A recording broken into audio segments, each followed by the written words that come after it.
Yuk dukung dakwah Malang Maji dengan donasi di nomor rekening berikut ini. Jazakumullahu khairan. Assalamualaikum warahmatullahi wabarakatuh.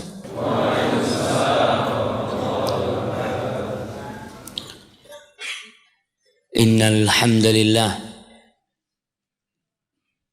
nahmaduhu wa nasta'inuhu wa nastaghfiruh. Sungguh segala puji hanya milik Allah. Hanya Dia yang pantas untuk dipuja dan dipuji. Segala kebaikan yang ada pada diri kita adalah murni karunia Allah. Segala kesuksesan yang dapat kita raih itu juga murni karena kebaikan Allah sama kita. Kita ini berada di kota Batu. Yang kita lihat banyak umat manusia menuju ke Batu. Mereka berbicara Batu itu indah. Pertanyaannya, siapa yang bikin kota Batu? Allah Jalla Jalaluh. Kita tahu tidak sah salat kita. Tidak diterima salat hamba tanpa mengatakan alhamdulillahi rabbil alamin. Hanya Allah yang kita puji. Dan selalu kita memuji Allah. Kepadanya kita minta pertolongan. Karena Dialah Al-Aziz, Al-Qawi, Al-Matin. Dialah yang ala kulli syai'in qadir. Kebanyakan kita bersandar kepada kecerdasannya. Bergantung kepada kehebatan dan kekuatannya. Lupa. Kalau la haula wa la quwata illa billah. Dan kita memohon ampun kepada Allah atas dosa-dosa yang kita lakukan. Tiap hari nikmat Allah turun kepada kita. Dan tiap hari pula dosa-dosa kita diangkat, dipaparkan kepada Allah. Tapi Allah tutupi dosa-dosa kita. Andai bukan karena kebaikan Allah sama kita. Andai setiap kali kita berbuat dosa ditampakkan kepada umat manusia, kita nggak berani kumpul bersama di tempat ini. Ana pun tidak akan berani duduk di depan antum di sini untuk menyampaikan sesuatu. Kalau Allah bongkar dosa-dosa. Tapi Allah tutupi. Dan Allah buka pintu taubat buat kita. Namun kitanya yang kadangkala malas minta ampun sama Allah.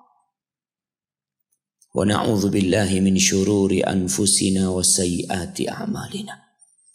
Dan kita berlindung kepada Allah dari kejahatan jiwa kita. Yang senantiasa memerintahkan kepada keburukan. Mengajak kepada kemaksiatan. Allah mengatakan innan nafsa la'ammaratun bisu. Sesungguhnya jiwa itu benar-benar memerintahkan kepada keburukan, jamaah. Susah diajak kepada kebaikan. Susah diajak datang ke rumah Allah. Antum bisa lihat, jarang-jarang masjid itu sholat subuh rame. Ini memang tiap subuh seperti ini jamaahnya.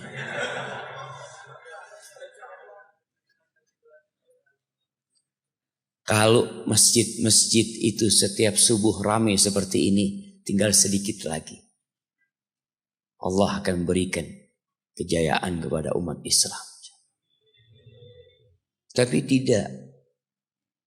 Mungkin seperti ini sebulan sekali.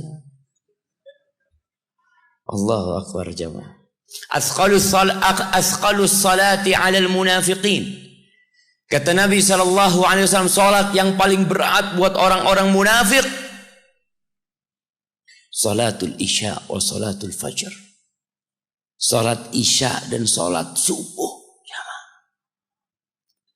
Kenapa? Karena orang munafik berangkat ke masjid. Berangkat kadang-kadang orang munafik ke masjid. Tapi berat buat dia. Idza qamu ila sholati qamu kusala. Kalau mereka berdiri menuju ke tempat sholat untuk mendirikan sholat, mereka melakukannya dengan penuh kemalasan. Yura'unan nas, mereka riya, hanya pencitraan sholat. Makanya sholat subuh ini berat, dan alhamdulillah kita bisa sholat subuh di masjid. Semoga kita bukan termasuk orang-orang munafiqin. Dan kita berlindung kepada Allah dari dampak buruk amal kita. Apa yang kita kerjakan jamaah. Terkadang kita beranggapan itu baik. Antum akan melihat beberapa hari ke depan umat Islam merayakan tahun baru. Tahun barunya siapa? Tahun baru Masehi. Al-Masih itu dinisbatkan kepada Nabi Isa alaihissalam, yang diklaim anak Tuhan, yang disembah, yang dijadikan sekutu untuk Allah Al-Ahadus Samad. Lalu umat Islam merayakan tahun baru. Memang kata Nabi SAW, la tattabi'unna sanana man kana qablakum. Kalian itu akan mengikuti cara gaya orang-orang sebelum kalian. Kalian akan mengikuti mereka. Hadwal qudzati bil qudza. Shibran bi shibrin wa dhira'an bi dhira'in. Hatta law dakhalu juhra dhabbin la dakhaltum. Kalian itu akan mencontoh mereka, mengikuti mereka. Sama persis, sejengkal-sejengkal yang kalian tiru. Satu dhira'. Hadwal qudza. Qudza itu, antum tahu anak panah itu harus sama persis supaya dia itu enggak menyimpang ketika dilemparkan. Bulunya itu sama persis. Seperti itu kalian akan mengikuti mereka. Manhum ya Rasulullah, siapa yang akan kita ikutin? Al-Yahud wan Nasara, orang-orang Yahudi dan Nasrani. Halaman. Faman, kalau bukan mereka siapa yang akan kalian ikut? Kenapa sih? Kok kita merayakan tahun 2019? Jemaah, kebanyakan manusia, kalau antum buka Al-Quran, nanti ana minta antum buka pulang dari sini. Antum cari kalimat aktsaruhum. Kalimat aktsaruhum, kebanyakan mereka. Tidak ada satupun pujian buat kebanyakan manusia. Yang ada celaan buat mereka. Am tahsabu anna aktsarahum yasma'un aw yaqilun. Inhum kal an'am balhum adallu sabila. Apakah engkau mengira kebanyakan mereka mendengar nasihat-nasihat yang disampaikan? Apakah engkau mengira kebanyakan mereka berakal? Digunakan akalnya untuk memahami syariat Allah, agama Allah ini. Kata Allah, inhum kal an'am. Mereka tidak lain kecuali seperti binatang ternak, jamaah. Wallahi kebanyakan manusia itu seperti sapi. Kata siapa? Kata Allah. Seperti kambing, seperti onta. Enggak, afwan. Ana terputus menyampaikan ayatnya. Allah mengatakan, balhum adallu sabila. Mereka lebih parah daripada kambing dan sapi. Lebih tersesat daripada binatang ternak. Kebanyakan manusia. Jangan ikut kebanyakan manusia. Ikutlah yang sedikit. Yang kata Allah, wa qalilun min ibadiyas syakur. Sedikit dari hambaku yang pandai bersyukur. Allah sebutkan aktsarumhum itu 44 kali dalam Al-Quran. Ana lihat ya Allah. Antum lihat. Kita berlindung dari kejahatan jiwa kita dan dampak buruk dari amal-amal yang kita kerjakan. Kalau kita bicara tahun baru, umat Islam tuh punya kalender sendiri.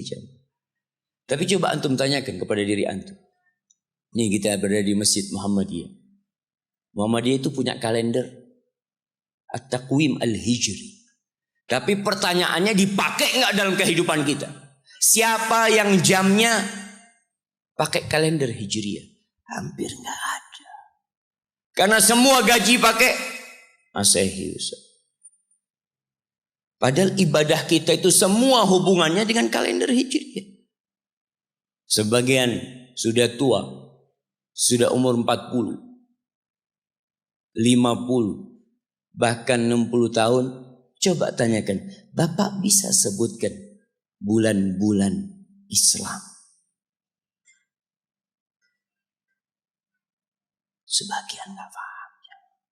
Apalagi kebanyakan manusia. Maka banggalah antum sebagai muslim. Kita berlindung kepada Allah. Semoga kita diselamatkan dari keburukan-keburukan amalan kita. Man yahdillah fala mudhillalah wa man yudlilhu fala hadiyalah. Barang siapa yang diberi petunjuk oleh Allah, maka tidak satu pun yang dapat menyesatkannya. Dan sebaliknya barang siapa yang disesatkan dalam kehidupan ini, walaupun 1000 ustadz didatangkan, 1.000.000 kiai diminta nasihatnya, dia tidak akan berpindah dari kesesatan tersebut. Maka bersyukurlah yang mendapatkan hidayah. Dan terus pinta hidayah Allah dengan mengatakan ihdinas siratal mustaqim. Antum tahu bagaimana putranya Nabi Nuh alaihissalam, bapaknya Nabi, anaknya kafir. Antum lihat bagaimana Nabi Lut alaihissalam, suaminya Nabi, istrinya, na'udzubillah. Antum lihat bagaimana Nabi Ibrahim alaihissalam, Khalilur Rahman, Abul Anbiya, Khalilur Rahman, kekasih Allah, bapaknya para nabi. Bapaknya sendiri Azar, kafir, bahkan pembuat berhala. Wallahi kalau bicara hidayah jamaah, kita harus bersyukur kita dipilih sama Allah mendapatkan hidayah. Pernah Bishr Al-Hafi, Bishr namanya, seorang yang dikenal zuhud dan ahli ibadah.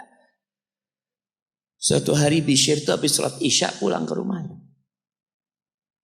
Masuk ke rumahnya, assalamualaikum. Terus dia di pintu rumahnya, diam. Keluarganya bingung. Dia diam di pintu rumahnya jamaah sampai adzan subuh. Dia nggak masuk. Lalu dia ditanya, kenapa engkau tadi malam kok nggak masuk sampai subuh? Jadi, iya, aku ingat sama Allah. Aku ingat dengan Bishr An-Nasrani. Ada Bishr yang Nasrani, ada Bishr yang Yahudi, ada Bishr yang Majusi. Tapi Allah jadikan aku Bishr yang Muslim, kata dia. Apa sih kebaikan aku sehingga Allah pilih aku menjadi Bishr yang Muslim? Gak ada kecuali kebaikan Allah sama kita. Allah memilih kita dapat hidayah ini, Allah jemaah. Maka kita harus bersyukur atas nikmat hidayah.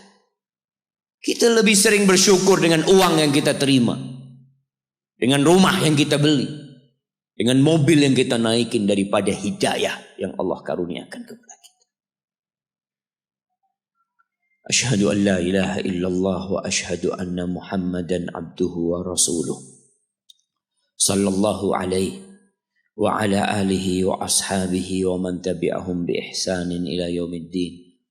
Ya Allah, semoga salawatmu, salam berkah dan nikmatmu senantiasa engkau curahkan untuk hamba kekasihmu untuk baginda Nabi kita Muhammad sallallahu alaihi wasallam, untuk manusia terindah yang pernah menginjakkan kakinya di muka bumi.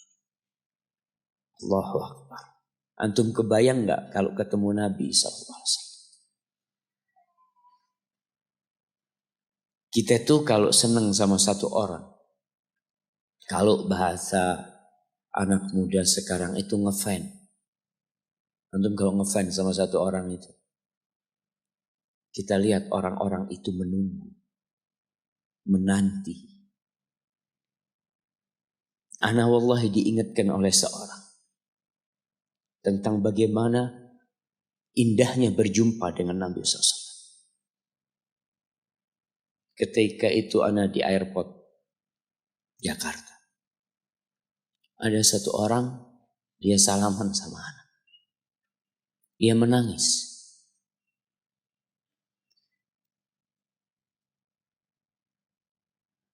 Dia mengatakan, Ustaz, ana sering nonton kajian Ustaz. Ana senang sama Ustaz. Dia mengatakan, ana nangis ini Ustaz. Ana bahagia Ustaz bisa berjumpa Ustaz. Lalu gimana bahagianya kalau berjumpa dengan Nabi Muhammad SAW? Itu kalau kita cinta sama Nabi. Kebanyakan kita hanya pandai berbicara tentang cinta. Benarkah antum mencintai Rasul sallallahu alaihi wasallam? Benarkah kita mencintai Allah Jalla Jalaluh? Yang kata Allah, tatkala ada manusia-manusia yang mengklaim dirinya cinta kepada Allah, Allah turunkan satu ayat ujian buat mereka. Allah mengatakan, "Qul in kuntum tuhibbunallah fattabi'uni yuhibbukumullah wa yaghfir lakum dzunubakum." Katakan kepada mereka yang mengaku mencintai Allah, kalau benar cinta kalian kepada Allah, maka ikutin aku, kata Nabi. Ikutin Nabi. Ikutin ajarannya. Ikutin agamanya. Ikutin sunnahnya. Tegakkan syariatnya. Itu kalau engkau ngaku cinta. Allah akan cinta sama kalian. Dan Allah akan mengampuni dosa-dosa kalian. Tapi jemaah, benarkah kita mengikuti Nabi? Sholawat aja jarang. Antum tanya sama diri antum. Kemarin tuh hari Jumat, afdalul ayyam, sayyidul ayyam, khairu yaumin tala'at fihi syams. Hari yang termulia yang pernah terbit matahari di dalamnya, hari Jumat.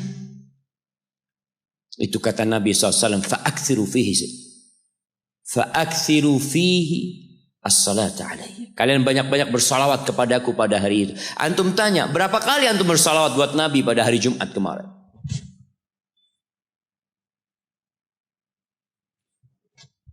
Malu kita jemaah. Yang mengaku followernya Muhammad sallallahu alaihi wasallam, pengikutnya Nabi Muhammad SAW. Ada sebagian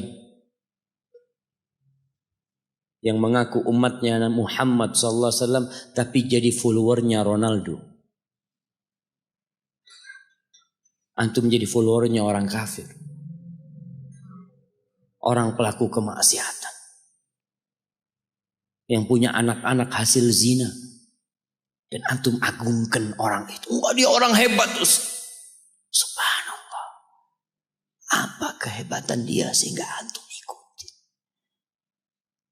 Antum jangan jadi orang-orang yang kata Allah, ya'lamuna zahiran minal hayatid dunya wa hum 'anil akhirati hum ghafilun. Mereka hanya tahu yang zahir dari kehidupan dunia ini dan lalai dari kehidupan akhirat. Itu antum ikuti. Sama antum seperti mereka. Maka jamaah, banyak-banyaklah bersalawat buat Nabi alaihi salatu wassalam. Nabi sih gak butuh sama salawat antum. Kalau seluruh jamaah Masjid At-Taqwa gak bersalawat, itu tidak akan mengurangi kehormatan Nabi SAW. Kalau seluruh umat Islam di muka bumi ini nggak ada yang bersolawat, Allah itu sudah solawat buat Nabi. Malaikat-malaikat Allah yang jumlahnya tak terhingga, mereka itu solawat buat Nabi. Nabi SAW pernah mengatakan, Attatis sama wa huqqalaha anta'id. Langit itu merintih jemaah, dan pantas langit itu merintih. Kenapa? Ma min maudi'i arba'i asabi. Tidak ada satu tempat di langit seluas 4 jari ini illa wa malakun wadi'un jabhatahu. Kecuali di situ ada malaikat yang meletakkan keningnya. Semuanya berselawat buat Nabi. Innallaha wa malaikatahu yusalluna 'alan nabi. Allahu akbar. Sesungguhnya Allah dan para malaikatnya bersolawat buat Nabi. Allah yang menciptakan surga dan neraka. Allah yang rahmatnya meliputi segala sesuatu itu bersolawat buat Nabi. Lalu Allah panggil kita. Allah katakan, ya ayyuhalladzina amanu sallu alaihi wa sallimu taslima. Allah katakan, wahai orang-orang yang beriman. Yang gak beriman tutup telinganya. Allah hanya panggil yang beriman. Allah hendak memberikan hadiah yang agung buat orang-orang yang beriman. Kalian bersolawatlah dan bersalamlah buat Nabi alaihi salatu wassalam. Allahumma salli wa sallim wa zid wa barik wa an'im ala sayyidina wa maulana Muhammadin wa ala alihi wa ashabihi ajma'in. Amma ba'd. Jemaah, hari ini tanggal berapa? Tanggal 22 katanya. Kebanyakan kita mengatakan hari ini tanggal 22. Karena tahu sebentar lagi tahun baru. Tahun barunya orang Nasrani. Ada sebagian mengatakan, insyaallah Pak Ustadz ketemu tahun depan. Tahun depan apa? Sekarang ini tanggal 14 Rabiul Awal. Rabiul Tsani afwan. 14 Rabiul Tsani. Enggak ada tahun depan. Kita ketemu insyaallah bulan Jumadal Ula. Enggak ada. Buat kita umat Islam yang Nasrani silahkan. Kalau antum merasa Nasrani, enggak Ustaz, anak ikut kalender Masehi. Kita ini jamaah di Indonesia mayoritas jamaah. Kita itu mayoritas. Tunjukkan di negeri ini bahwa kita muslimin. Kita nggak kenal sama Masehi. Nabi nggak pernah kenal dengan Masehi. Abu Bakar nggak kenal, Umar nggak kenal, Utsman nggak kenal, Ali nggak kenal. Kita kenal. Dan kita merasa lebih baik dari mereka. Nggak ada. Hari ini tanggal 14 Rabiul Tsani. Rabiul Akhir 1440 Hijriah. Kemarin kita selesai bulan Dzulhijjah. Menghujung tahun umat Islam itu penuh dengan ibadah. Haji di bulan Dzulhijjah. Awal tahun umat Islam itu penuh dengan ibadah. Bulan Muharram. Afdhalus siyam ba'da Ramadan Syahrullahil Muharram. Sebaik-baiknya puasa setelah bulan Ramadan adalah bulan Allah, bulan Muharram jamaah. Itu awal tahun umat Islam. Akhirnya haji, awalnya bulan Muharram. Tapi biasa-biasa aja kita menghadapi bulan Muharram jamaah. Allah jamaah. Di tanggal 14, tapi karena kebanyakan umat Islam di Indonesia ini nggak tahu sama tanggal 14 Rabiul Tsani. Kenapa? Ya salah satu penyebabnya jamaah, gaji kita itu pakai Masehi. Coba gajinya pakai Hijriah, insya Allah hafal semua umat Islam. Karena yang dia hafal itu dunianya, bukan karena cinta dengan Hijriah, bukan Ustaz. Kenapa? Ya karena gajinya pakai bulan Islam. Terpaksa ya harus menghafal. untuk bayar utang. Betul jemaah. Maka yang punya perusahaan, punya apa, bikin gajinya pakai Hijriah. Tukangnya insya Allah hafal bulan Hijriah. Gak usah antum suruh. Gak usah disuruh. Insya Allah dia akan menghafal. Tanggal 22 Desember ditentukan oleh Bung Karno menjadi Hari Ibu. Iya. Oleh Bung Karno, oleh siapa? Tanggal 22 ini bukan Hari Ibu sedunia jemaah. Bukan. Di setiap negara punya Hari Ibu. Ada yang bulan Mei, ada yang macam-macam bulan mereka. Mereka menentukan Hari Ibu. Antum baca sejarahnya. Ana wallahu a'lam ya. Kadangkala sejarah itu dibikin. Ada yang mengatakan ditentukan Hari Ibu karena banyak yang protes dengan Hari Kartini.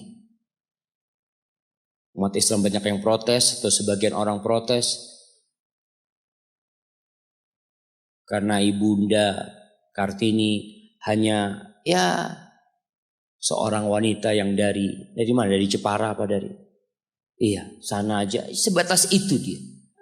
Kenapa kok harus merayakan harinya dia? Hari Ibu nggak ada.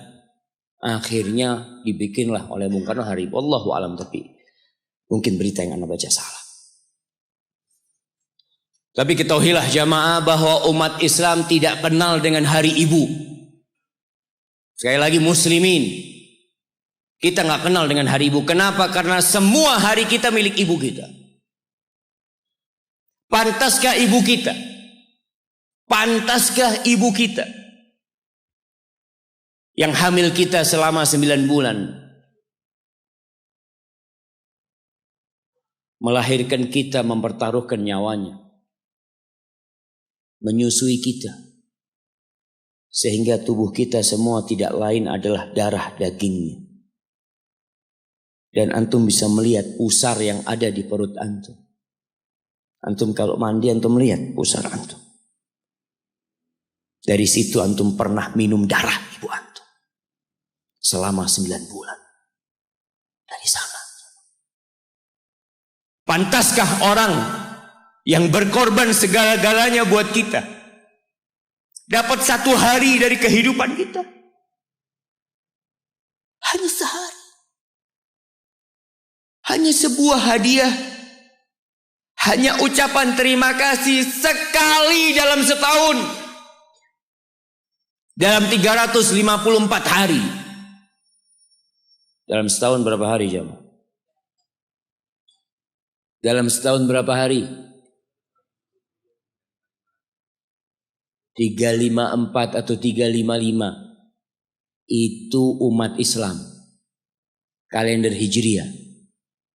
Tapi kalau antum pakai kalender Masehi 360, 65. Kita umat Islam. Apakah pantas ibu kita hanya dapat 1 hari? Kata Nabi SAW, "Raghima anfuh, thumma raghima anfuh, thumma raghima anfuh, qila man ya Rasulullah." Celaka itu orang, sengsara itu orang, penuh dengan debu hidungnya itu orang. Qila, siapa ya Rasulullah SAW? Siapa orang itu? Man adraka walidayhi au ahadahuma thumma lam yadkhulil jannah. Orang yang hidup bersama orang tuanya, satu atau kedua-duanya. Dia hidup mendapatin 1 atau 2 orang tuanya masih hidup. Celaka orang ini kalau ternyata nggak bisa masuk surga dia jemaah. Jemaah, pintu surga yang paling indah kata Nabi SAW itu orang tua kita, bapak ibu kita. Dan dia dekat sama kita. Dialah yang melahirkan kita. Dialah yang punya jasa besar sama kita. Kalau kepada mereka antum nggak bisa masuk surga lewat keduanya, antum mau lewat pintu yang mana masuk surga? Ustaz, ana mau masuk lewat pintu sodakoh. Bisa jadi sodakoh antum hanya pencitraan dari antum. Karena sama orang tua antum gak baik. Antum berbuat baik sama umat manusia. Antum bangun masjid. Antum bantu anak yatim. Sama orang tua sendiri nggak baik. Berarti antum riak selama ini berbuat. Wallahi jamaah. Kita perlu lihat. Awsatu abwabil jannah. Pernah ada seorang yang bertanya kepada Abu Darda. Dia mengatakan, ya Abu Darda, ibuku nyuruh aku menceraikan istriku. Kata Abu Darda, sami'tu Rasulullah sallallahu alaihi wasallam yaqul. Aku mendengar Rasulullah SAW bersabda, al-walid awsatu abwabil jannah. Orang tua itu pintu surga yang paling indah. Fa in syi'ta fa'adi dzalikal bab aw ihfazhu. Kalau engkau mau, engkau buang itu pintu. Kalau engkau mau, engkau jaga itu pintu. Wallahi jamaah, enggak main-main urusan berbakti sama orang tua. Sebagian umat Islam hidup dengan gaya orang-orang kafir. Memang di barat itu, mungkin nggak semuanya. Itu anak kalau umur 18 tahun itu sudah bebas. Dia mau berbuat apa, orang tuanya tidak bisa intervensi. Makanya kadangkala ya ada umat Islam di sana jamaah. Di Amerika. Anak punya teman dia lagi ziarah ke rumah temannya dari Jamaika. Dia tanya, mana putrimu fulanah kemana? Kata bapaknya, nggak tahu. Sudah mau jadi pelacur, mau jadi penyanyi, mau jadi apa? Orang tua sudah tidak bisa intervensi. Itu dalam kehidupan mereka. Dan mereka juga anak-anak tidak ada kewajiban untuk memberikan nafkah kepada orang tuanya. Dalam budaya mereka selesai sudah. Sehingga banyak di sana panti jompo. Tempat orang tua dititipkan di sana. Kenapa? Karena anaknya udah hanya mengingat ibunya setahun sekali. Mengingat, nggak ada hari bapak, ada hari bapak jamaah. Ada. Belum. Ada hari bapak. Di Indonesia ada. Tanggal berapa?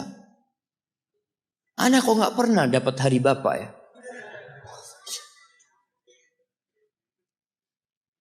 Jamaah, kunu du'atan wa antum saumitun. Pesan salah satu ulama mengatakan, jadilah kalian penyeru kepada Islam. Juru dakwah dalam kondisi antum diem. Nggak bicara, tapi antum pendakwah. Bingung gimana mau jadi pendakwah Ustaz kalau diem. Dikatakan bil akhlak. Dengan akhlak kalian. Ada seorang suami istri bawa ibunya. Kalau nggak salah, dari Timur Tengah sana dibawa ke Amerika. Berobat ibunya. Itu yang perempuan itu, istrinya, itu nangis terus jagain ibunya di ruang ICU. Dia nunggu di luar. Dia tungguin ibunya, suaminya kadang-kala keluar. Perawatnya itu heran ngelihat dia ini penampilannya gak seperti biasanya di Amerika. Maka perawatnya penasaran tanya, "Anti kok nangis terus?" kata dia. "Siapa yang sakit ini?" Kata perempuan itu, "Mertua anak," kata dia. Mertua. Anti begitu pedulinya sama mertua anti, kata dia.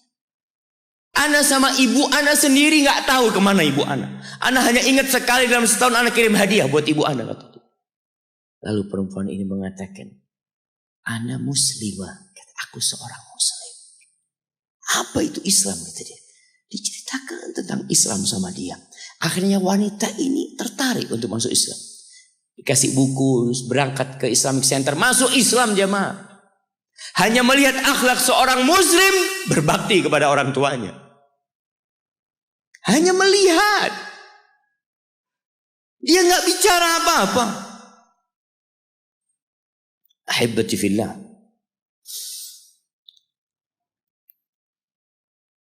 Di surat Al-Ahqaf ayat 15. Surat Al-Ahqaf ayat 15. Nanti dibaca. Karena kita itu disuruh membaca sama Allah. Iqra. Dan alhamdulillah semua bisa bawa Quran. Walaupun tidak dalam mushaf, tapi dalam HP-nya. Itu semua punya. Coba yang punya HP dibuka. Buka HP-nya. Malu kalau ada muslim punya HP, nggak ada aplikasi Al-Quran di dalam. WhatsApp ada, YouTube ada, Facebook ada, game ada. Quran ada. Quran terjemahan. Di mana Pak Ustaz download Quran terjemahan? Subhanallah. Seharusnya pertama antum beli HP yang di download adalah Al-Quran. Allah mengatakan wa wassaynal insana biwalidayhi ihsana.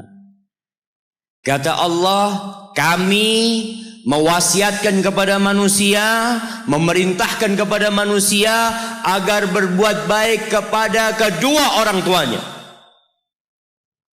Jadi yang nyuruh antum berbuat baik itu bukan paman antum, bukan ustadz, tapi Allah. Allah perintahkan kepada kita untuk berbuat baik sama orang tua. Walaupun orang tua antum kafir. Ada sebagian pertanyaan yang kadang kala datang mengatakan, ustadz, anak ini dibuang sama orang tua anak dulu ustadz. Ana punya bapak menceraikan ibu ana. Ibu ana akhirnya bekerja, bapak ana bekerja, ana dititipkan ke kakek dan nenek. Sekarang ketika ana sukses, bapak ibu ana ingin ana berbakti sama dia. Subhanallah, yang nyuruh antum berbakti bukan bapak ibu antum, tapi yang menciptakan antum yang nyuruh antum berbakti. Cukup tubuh antum itu berasal dari darah orang tua antum. Lalu antum berpikir gak mau berbakti sama orang tua. Yang orang tuanya jahat sama dia, merasa dizalimin sama orang tua. Orang tua anak pilih kasih Ustaz. Orang tua anak seperti ini, seperti itu. Iya, seburuk apapun orang tuamu, tetap itu orang tuamu. Dan Allah nyuruh kamu berbuat baik sama orang tua. Wallahi jamaah, ada seorang syekh cerita dalam salah satu ceramahnya, cerita tentang seorang dokter perempuan di sana, di Arab sana. Ada seorang anak lelaki bawa ibunya masuk ke dokter ini, subhanallah. Ibunya ini gila. Anak-anak muda belum nikah, dia bawa ibunya.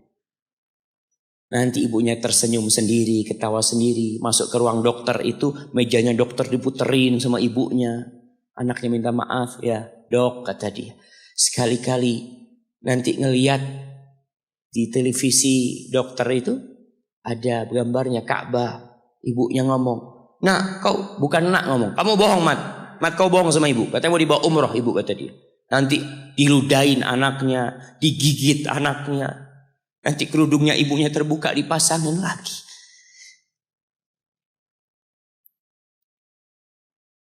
Itu dokter tanya sama anaknya, ini siapa? Ibu anak, kata dia. Sejak kapan dia seperti ini? Sejak lahir. Loh, terus gimana engkau bisa lahir? Iya, sama kakek Ana, ibu Ana dinikahkan. Tapi 10 bulan diceraikan. Ya karena seperti ini Pak. Ana akhir dari rahim ibu Ana. Dan seperti ini kelakuan. Iya kata dia. Engkau berbakti sama dia, kata dia. Dia kan gak kenal sama engkau. Iya, dia gak tahu sama Ana. Tapi Allah tahu kalau dia ibu Ana kan. Allah tahu kalau dia ibu Ana. Ana harus berbakti. Ditanya, ibumu sakit apa? Ibu kena gula, kata dia. Setelah dikasih resep, itu dokter cerita, pasiennya keluar ditutup pintunya. Dokter ini nangis. Dia mengatakan, Ana sering dengar ceramah tentang birrul walidain. Ana sering mendengarkan tausiah ustaz tentang berbakti kepada orang tua. Tapi Ana baru sekarang melihat kebaktian seorang anak sama orang tuanya. Ibunya gila, dia tetap berbakti. Dan dia mengatakan, iya ibu Ana gak tahu sama Ana. Tapi Allah tahu kalau dia ibu Ana. Dan yang ngasih wasiat supaya kita berbakti sama orang tua itu Allah jemaah. Apapun yang dilakukan orang tua kita.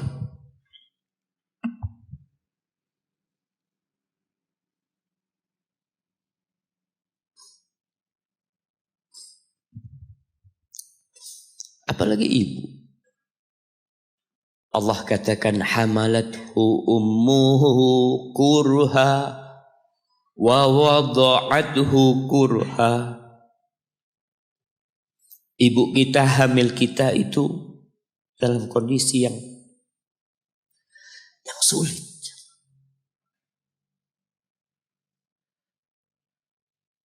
Ada ibu yang harus bed rest demi anaknya lahir.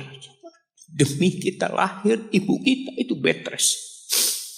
Capek dikit keluar darah. Ada yang harus hamil kita dalam kondisi dia ditinggal sama suami. Dia harus cari nafkah sendiri. Ada yang harus muntah-muntah demi kita. Allah. Lalu kita berdiri buat ibu kita. Capek. Diceritakan seorang. Ya kita semua tahu ceritanya. Tentang 3 orang yang masuk ke dalam gua. Kemudian gua itu tertutup dengan batu yang menggelinding. Lalu mereka bertawasul dengan amal soleh mereka. Salah satunya yang mengatakan, Ya Rabbi, Allahumma, Ya Allah, aku punya 2 orang tua. Aku punya 2 orang tua. Yang aku senantiasa memberikan susu kepada keduanya sebelum keluarga yang lain minum susu. Dia sudah menikah, dia punya istri, punya anak. Pada suatu hari, ya Allah, aku kejauhan cari rumput. Sehingga aku balik dalam kondisi orang tua sudah tidur. Maka aku pereskan susu buat keduanya, ya Allah. Allah tahu, tapi dia mau cerita sama Allah. Dia ingin tawasul dengan amal soleh dia. Lalu aku taruh di wadah. Aku datang ke bapak ibuku, mereka tidur. Maka aku berdiri di hadapan kedua. Jamaah, bukankah bisa dia taruh di sebelah meja ibunya susu itu? Dia ambilkan meja, taruh di sana, dia bisa tidur. Dia sudah berbakti sama orang tuanya dengan seperti itu. Tapi anak ini tidak. Aku berdiri, ya Allah, aku gak ingin membangunkan keduanya. Dan aku terus berdiri, aku pegang itu susunya. Sampai mau subuh bangun, aku serahkan kepada kedua. Anak-anaknya nangis minta susu. Kata dia, lah, sampai bapak ibu aku minum. Kalian jangan minum. Kita kadang-kala sudah menikah lebih peduli sama istri kita. Lebih peduli sama anak-anak kita. Nggak ada hadis yang mengatakan anak itu pintu surga, jemaah. Yang ada itu orang tua pintu surga. Kita peduli sama anak-anak kita. Beli oleh-oleh buat istrinya. Ditelepon istrinya mau apa, kepingin apa. Pernahkah engkau telepon ibumu? Tanya, Umi kepingin apa Umi? Ana lagi dalam perjalanan Umi. Jamaah. Itu anak Masya Allah. Dia berdiri. Kenapa dia kuat jamaah? Karena dia tahu Allah yang nyuruh dia berbakti. Mungkin tidak ada yang melihat berdirinya dia. Tapi Nabi ceritakan berdirinya dia. Dari malam jamaah sampai pagi. Berapa jam dia ingat ibuku hamil aku 9 bulan. Capek. Ana semakin tahu dengan tugas besar seorang ibu dan pengorbanan seorang ibu. Setelah Ana menikah. Setelah Ana tahu bagaimana istri Ana hamil. Ketika dia harus tidur gak enak. Makan muntah. Muntah aja Ana melihat istri Ana sampai lemas dia. Ana ingat begini ibu Ana hamil. Lalu kita lupa jemaah. Kita sok sukses. Mungkin engkau lebih sukses dari orang tuamu.